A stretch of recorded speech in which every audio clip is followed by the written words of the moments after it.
Kaixo, arratsaldeon eta ongi etorri gaurko itzaldira. Gaurkoan TikTok aplikazioaren inguruan hitz egingo dugu, bale? Bere funtzio batzuk eta eskaintzen dugun aukeraren inguruan hitz egingo dugu. Betiko moduan, zalantzaren bat edo kezkaren bat izan ezkero, komentarioen atalean idatzi, noizamen begiratzen joango naiz eta zuen kezkak argitzen saiatuko naiz, bale? TikTok gaur egungo, modan dagoen aplikazioetako bada, eta, sare sozial badela esan dezakegu, eta bideo motzetara zuzendutako aplikazioa dela esango nuke. Bai? Gustatuko litzaizuke bizia gehiago ematea eta zure kontuak ikusgarritasun handiago izatea? Ezagutu funtzio eta trikimaiak zure TikTokari ahalik eta tekin handiena ateratzeko. Azkenean sare sozial guztietan, bai TikTok, Instagram, Facebook, YouTube, edozein sare sozial algoritmoz beteta dago, bale? Eta algoritmo hauek, bera sare sozial horien erabilpenean segun eta zer egiten dugun, pertsonek zer egiten duten, aplikazioak baloratu egiten du, eta zure gustokoen daukazun antzeko gauzak gomendatzen dizkizu erakutsiko dizkizu, bale? Adibide moduan. Orduan, gauza konkretu batzuk egin da, nolabait jende gehiagok ikus dezake zure bideoak edo da nolakoa, bale? Kasu honetan TikToken inguruan ari garenez, bere bideoak. Nola sortu ditzakegu gure bideoak, bale? Gure TikTokeko publikatu edo argitaratu nahi dugun kontenidori. Hasteko, hemen daukazuen eskubian daukazuen irudian, aldean, 3 aukera dauzkagu, bale? Kamera, history eta plantillas, bale?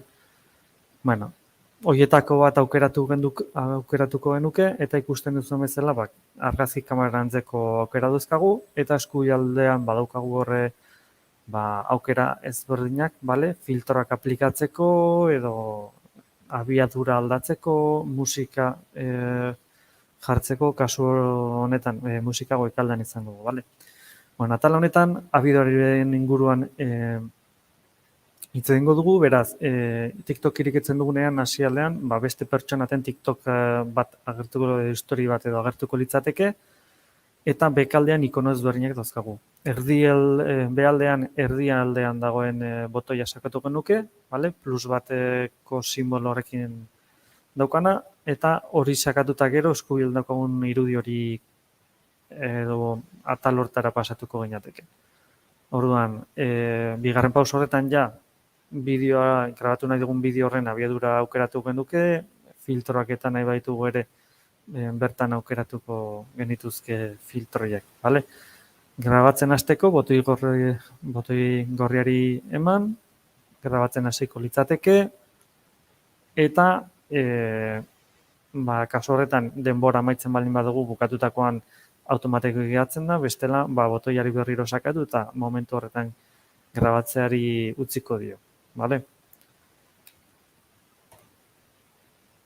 Grabatuta gero publikatzeko aukera ere izango dugu, bale? Baina, kasu horretan, lehen ikusi egon bezala, lehen esplikatu izuan bezala, plantillak ere badauzkagu, bale? Beraz, plus botoi hori sakatzen dugun hasieran gure bideo hori grabatzeko, bekaldean lehen aipatu izuet, kamera, history eta plantillas, bale? Horri izango nuke plantillak edo txantiloiak horri izango nituzke, eta hor aukera ezberdina dauzkagu, bale?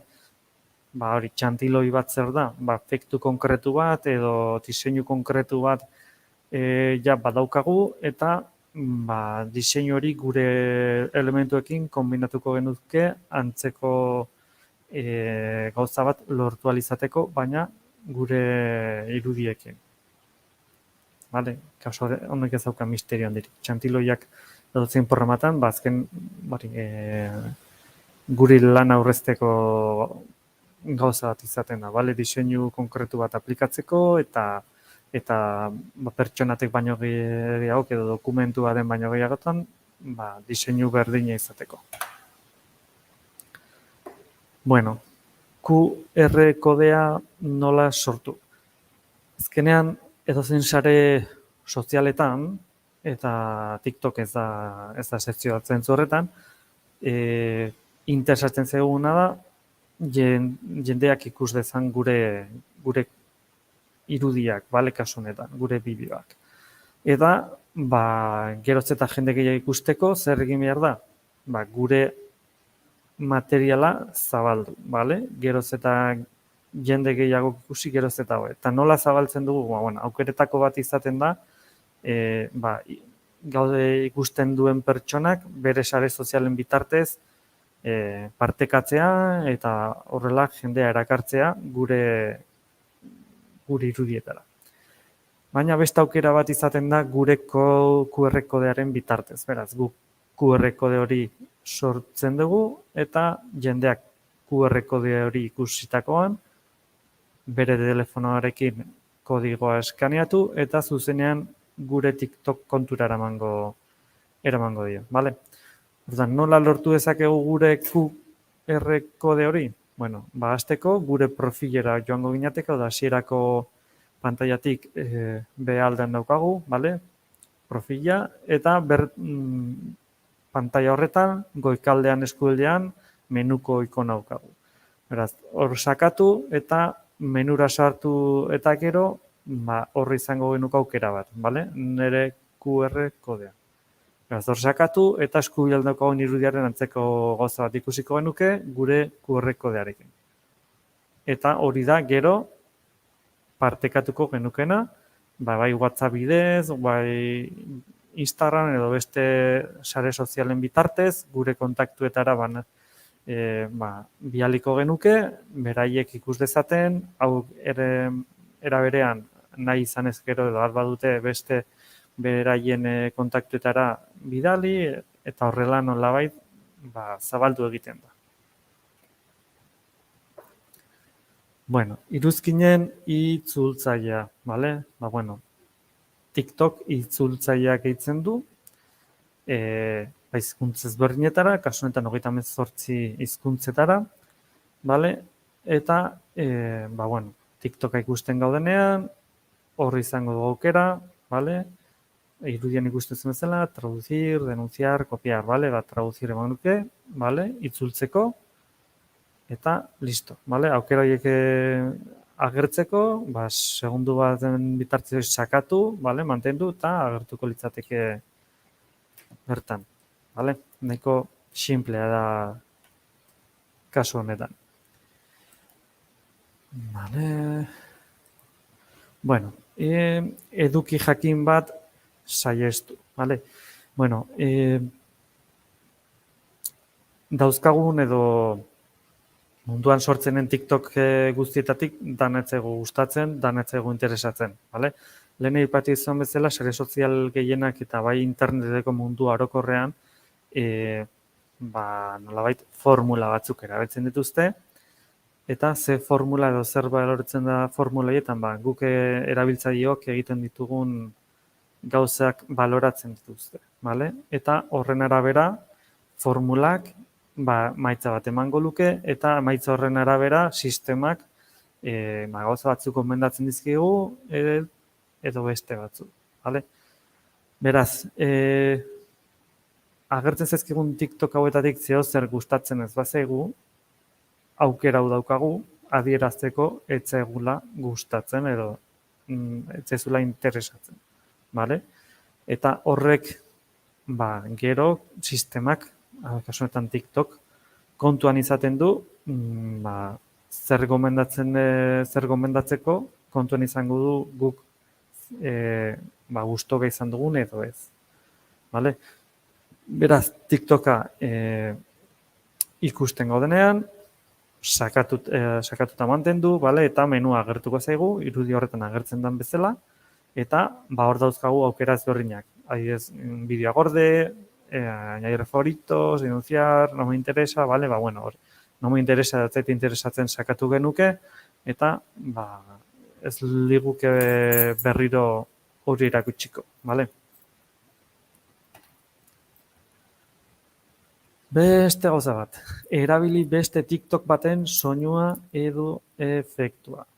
Ba, bueno, ikusten dugunean, ba, norbaiten TikTokean dagoen musika adibidez gustatzen zaigula eta guk musika hori erabilita TikTok bat sortu nahi dugula, vale?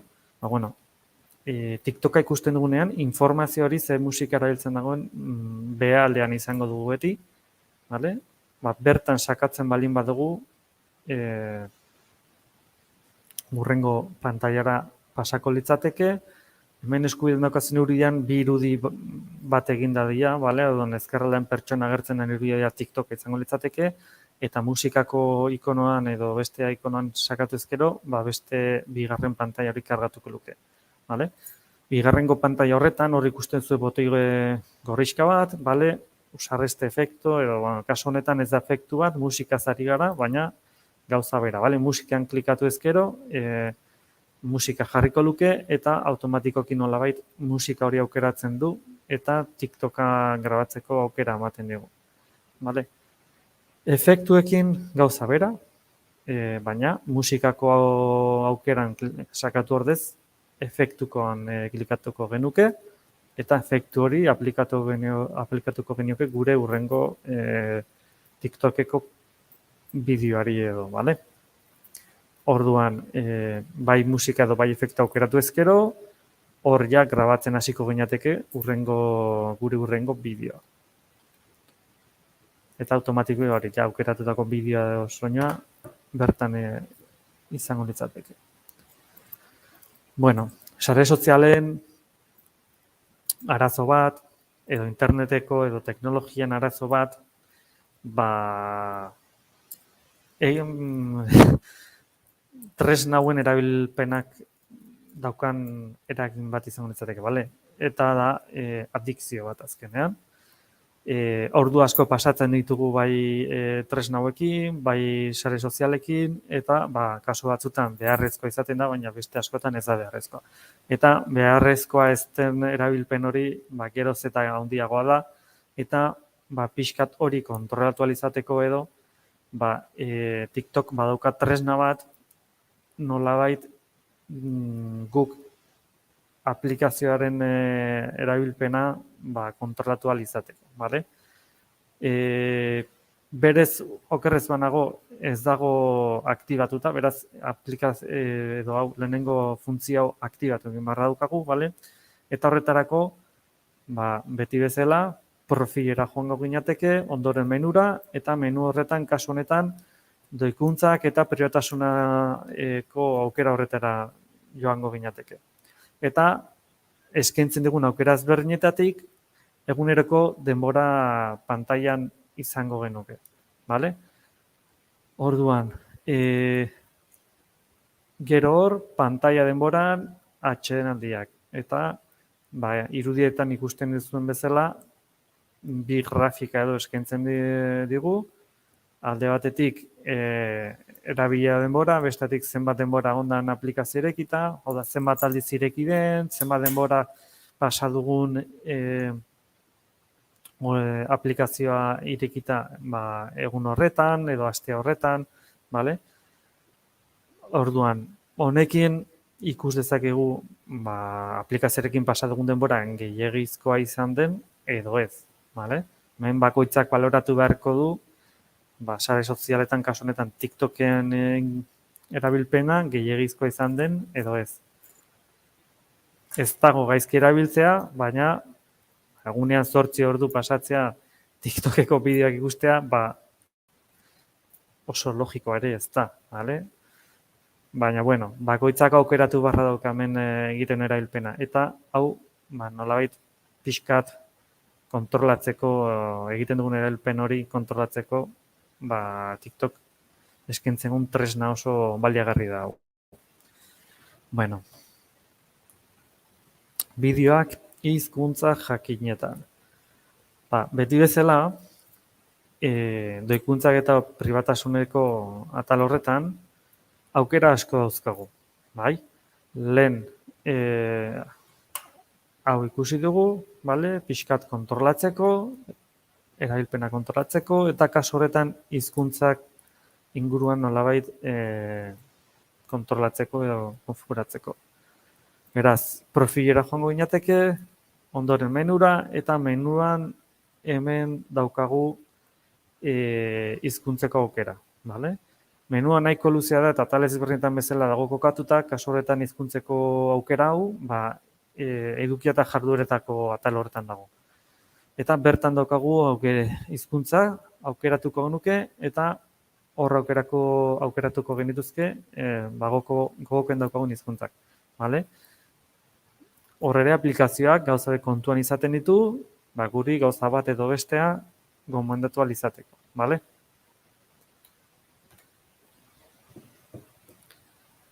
Bueno, eta hemen dator nire ustez sare sozialetan aukera garrantzitsuena, bale? Nolabait pribatasuna kontrolatzen hasten garelako, interneten publikatzen edo argitaratzen ditugun gauza guzti horiek, jakin barra daukagu, edonork ikus dezakeen edo bakarrik pertsona batzuk horiek zeintzuk dira, guk kontrolatzen ditugun pertsona konkretu batzuk, edo talde hori zabalagoa da, bale? Ze normalean, kasu honetan TikTokean igotzen ditugun bideotan, norra agertzen da bideoetan, gu bakarrik agertzen gara, edo pertsona gehiago ere agertzen gara, bale? Batez ere umeak edo agertzen baldin badira, gauza hauekin kontu zibili behar gara, bale? Bueno, gauza hauekin hasteko, bale? Bueno, kasu honetan jakinarazpenekin hasiko gara. Jakinarazpenak edozein aplikazioetan bezala, abixatu egiten digute, bale? Abixatu, norbait zeozer idazten baldin badigu, norbaitek zeozer publikatu baldin badu, horrelako mezuak izaten dira jakinarazpenak, bale? Orduan, kasu honetan aplikazio konkretu honen jakinarazpen horiek nolabait konfiguratu izateko, beti bezala, profilera joan, menura, doikuntzak eta pribatasuna, eta bertan izango genuke notifikaziones push, bale? Eta, gure lehentasunen arabera aukeratu, bale? Eta horren ondoren, orain pasatu ginateke lehen komentatzen duzuen adalera, segurtasuneko nolaba gauza garrantzitsuenekin hasiko gara. Beraz, hau ere, doikuntzak eta pribatasunetako atal horretan daukagu, eta honen barruan pribatutasuna eta gero gustatu zaizkizun bideoak, bale? Hor, aukeratu seguidores, bale? Eta gero aukeratu seguidores edo solo jo, oda jarraitzaileak edo ni bakarrik, bale? Nork ikusi dezake nik publikatzen dudana, nik argitaratzen dudana, nire jarraitzaileak edo nik bakarrik, bale? Claro, nik bakarrik ikus baldin bezake, nik bakarrik ikusten dut, beste inork ezin du ikusi. Jarraitzaileak, hori, jarraitzen duten beste edonor, bale? Orduan hemen oso kontu zibili behar da, argitaratzen dugun bideoietan norra agertzen da, bale? Batez ere umeak agertzen baldin badira, legeak umei babestu egiten diete, eta hemen kontu zibili behar dago, bale? Beste pertsona batzuk ere agertzen baldin badira kontu zibili behar da, zeren pertsona haiek ez badute onartu bere irudia interneten argitaratu izatea, zuk ez daukazu eskubidea pertsonari bideo batean publikoki argitaratzeko, bale? Oso orokorren izan da, ez naiz abokatua, baina oso orokorren hitz egin da, bale? Beste pertsonen baimena ez badukagu, ezin dugu beraien irudiak bertan jarri, bale? Eta umeekin oraindik gehiago. Beraz, gauzak argitaratzen direnean, kontu zibili behar da, bale? Gero, iruzkinak, bale? Aukeratu zein jakinarazpen aktibatu nahi dituzun. Hau da, iruzkinak azkenean, sare sozial gehienetan bezala, guk zeozer argitaratzen dugunean, jendeak irudiek edo bideoek komentatu egiten ditu, eta komentarioetan nahi dutena jarri dezakete. Vale? Orduan, hemen ere, kontu zibili behar da, ez badegu mezu konkretu batzuk jaso nahi. Vale? Beraz, hau konfiguratzeko ere, profilera, merura, eta bertan doikuntzak eta pribatutasunan. Vale? Gero hor ere, pribatasuna eta gero iruzkinak. Eta irudian ikusten zezela, hemen aukera ezberdin dauzkagu. Vale? Iragazirako hitzaren arabera, gehitu hitzak, hitz horiekin iruzkinak desagertzen dira. Bueno, orduan hemen gure lehentasunera ere aukeratu behar izango dugu. Vale? Hemen bakoitzak aukeratu behar du zer nola kontrolatu nahi ditun bere iruzkinak, vale? Osea, bere irudien iruzkin horiek. Baina, hori, kontu zibili behar da, segun eta zer jaso nahi dugun edo zer ez dugun nahi, vale? Bueno, nola jakin nork bisitatu duen nire profila, hau da, nork ikusi duen nik argitaratutakoa. Hemen oso kotilak bagara eta dana kontrolatuta izan baldin badugu, bale, zeinek ikusi duen nire gauzak eta aukera hori behar dukagu, baina aukera hau ere aktibatu egin behar da. Berez ez dator aktibatuta, aktibatu egin beharra dago, eta hau aktibatzen dugunean, denbora bat eman bartzaio sistemari, berak arakatu dezan, ikus dezan, nor sartzen den, norrez, bale, kontrolatzeko nork ikusten duen eta ez. Beraz, aktibatzeko profilera beti bezala eta bertan daukagu begiaren ikonoa, bale? Visualización de perfil eta bertan irudian ikusten duzela, hor daukagu aktibatzeko aukera, bale? Eta bertan ere ikusten duzue mezu batzuk ematen digula, activar el historial de visualizaciones del perfil eta hor 4 puntu markatzen dizkigu eta esaten diguna bari. Otras personas pueden ver que viste su perfil en los últimos 30 días. Solo tú puedes ver quién ha visto tu perfil. Se mostrarán solo los usuarios que tengan activadas las visualizaciones del perfil y que hayan visto tu perfil los últimos 30 días. Y puedes desactivar esta opción en cualquier momento. Naiz eta aktibatu ez momentutan kendu dezakegu eta guk bakarrik ikus dezakegu gure perfilean nork ikusi duen gauzak. Vale? Bakarrik 30 egunetan zehar eta lista horretan agertzen diranak funtzio hori ere aktibatuta izan barraukate bestela ez da lista horretan agertuko. Vale? Hori da mezuak esaten duena. Gauza hauek ere edozein sare sozialetan bezala kontu zibili bardia zeren aplikazioen jabeek politikak noizean behin aldatu egiten dituzte eta orain baliteke politika batzuk izatea eta hemendik hilabete batera politikak aldatzen, bale? Beraz, gauza hauekin ere kontu zibili behar da, pribatasuneko gauzekin ere lehen aipatu ditugun gauzekin ere kontu zibili behar da, zeren gaur aukera batzuk dauzkagu, baina hemendik urte batera, 5 hilabete batera, ez dakigu gauzak berdin jarraituko duten edo ez, politikak berdinak izango diren edo ez dakigu.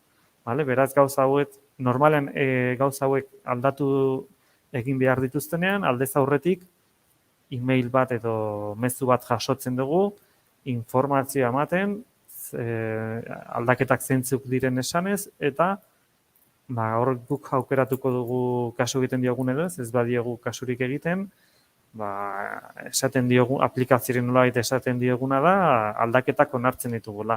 Vale? Eta ez badakigu zeintzuk diren aldaketa horiek, hori gure arazoa da. Vale? Beraz, gauza hauekin kontu zibili behar da. Beraz, labur bilduz, edukia prestantzen laguntzen duten funtzioetaz ari gara, vale? Kontuaren doikuntzak eta pribatutasuna konfiguratuz, nahi dugun edukia eta jarduera ikusten laguntzen dugu. Vale? Eta azkenen pribatasuneko atal horretan, alde batetik kontrolatzen dugu nork ikus dezaken gure gauzak, bestetik iruzkinetan atal hori ere kontrolatu ezakegu nolabait, eta orain ikusi dugun bezala, bale?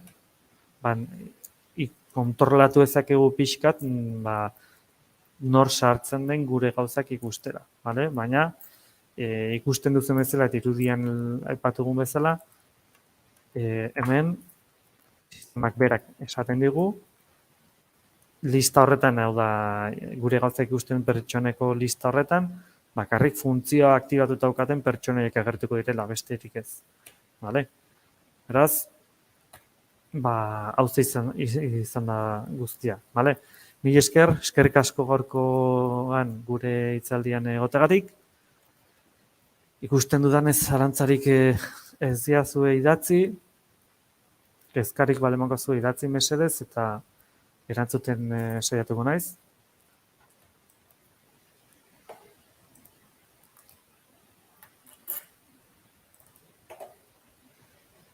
Bueno, ikusten dudanez ez daukazue kezkarik. Bueno, betiko moduan, badakizue astero hitzaldi ezberdin bat izaten dugula, aste hartetan euskeraz, ostegunetan gaztelaniaz, aste honetan TikToken inguruko hitzaldia geneukan, eta hurrengo astean Androideko aplikazioen eta widgeten inguruko hitzalditxo bat izango da, bale? Pixkatola nahiko orokorra, ez aplikazio bat konkretua lantzen, baina pixkat Androiden inguruko gauzak jorratzen izango hitzaldi hori. Bueno, besterik gabe, kezkarik ez balmakazue, hemen utziko dugu gaurkoz, eta hurrengora arte. Mila esker, eta ondo izan.